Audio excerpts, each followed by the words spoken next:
Hi, welcome to Yoyo Cine Talkies. Garuda Express, an international courier service. ఎంతో కాలంగా ఒక్క hit లేక సతమతమవుతున్న హీరో విక్రమ్. అప్పుడెప్పుడో అపరిచితుడిగా వచ్చి అదరగొట్టే కలెక్షన్లను సొంతం చేసుకున్న విక్రమ్ ఆ తర్వాత సినిమాలన్నీ డీలా పడిపోయాయి. అయితే ప్రస్తుతం మళ్ళీ ఫామ్లోకి వస్తున్నాడట విక్రమ్. ఫ్లాపుల నుండి బయటపడడానికి వస్తున్న ఆ మూవీ విశేషాలేంటో లెట్స్ వాచ్ ది స్టోరీ.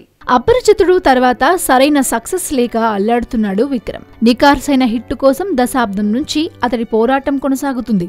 ఎన్నో ఆశలు పెట్టుకున్న తీవ్ర నిరాశకు గురిచేయగా మిగతా సినిమాలు కూడా అంచనాల్ని అందుకోలేకపోయాయి. గత ఏడాది వచ్చిన ఇంకొకడు విక్రమ్ ఫ్లాపుల పరంపరలో ఇంకొకటిగా నిలిచింది. విలక్షణ దర్శకుడు గౌతమ్ మీనన్ రూపొందిస్తున్న స్పై థ్రిల్లర్ ఇది. సినిమా మొదలైన కొన్ని రోజులకే ఆ మధ్య ఒక టీజర్ రిలీజ్ చేసి సినిమాపై క్యూరియాసిటీని పెంచాడు గౌతమ్. తాజాగా విక్రమ్ పుట్టినరోజు సందర్భంగా మరో టీజర్ వదిలాడతను. మొదటి టీజర్ లో ఒక టెర్రరిస్ట్ నాయకుడికి సీక్రెట్ ఏజెంట్ అయిన విక్రమ్ కు మధ్య సాగే సంభాషణ ఉంటుంది. హీరో సహచరుడిని బందీగా తీసుకున్న విలన్ హీరోను తన దగ్గరికి రమ్మని బెదిరిస్తుంటాడు. ఆ టీజర్ నేపథ్యమంతా ఫారెన్ లో ఉంటుంది.